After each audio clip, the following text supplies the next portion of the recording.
بسم اللہ الرحمن الرحیم۔ محترم سامعین کرام، آج کی ویڈیو میں ایک اہم مسئلے کی نشاندہی کریں گے،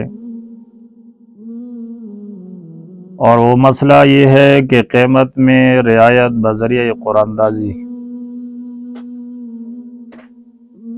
ایک بھائی صاحب پوچھتے ہیں کہ آج کل ایک موٹر سائیکل کمپنی اپنی مشہوری کے لیے ایک طریقہ اختیار کی ہوئی ہے کہ قسطوں پر موٹر سائیکل فروخت کر رہی ہے۔ 21 قسطیں مقرر کی گئی اور ہر ماہ ہر قسط جو ہے وہ 500 روپے کی ہوتی ہے۔ اگر قسطیں پوری کرنے سے پہلے درمیان میں کسی خریدار کا نام قرآن اندازی میں نکل آیا، ہر ماہ قرآن اندازی ہوتی ہے، تو موٹر سائیکل اسے دی جاتی ہے اور بقیہ تمام اقساط وہ معاف کر دی جاتی ہے۔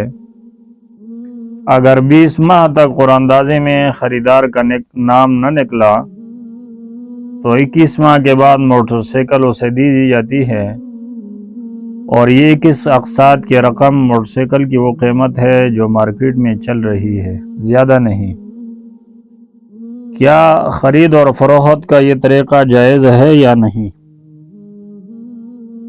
تو اس کا جواب یہ ہے کہ آپ سماعت فرما لیں کہ یہ قیمت میں کمپنی کی طرف سے رعایت ہے، اور کسی خریدار کو رعایت دی جائے اس کا انتخاب وہ بذریعہ قرآن اندازی کرتی ہے، اس میں کسی کا کوئی نقصان نہیں، لہٰذا یہ خرید اور فروخت جائز ہے۔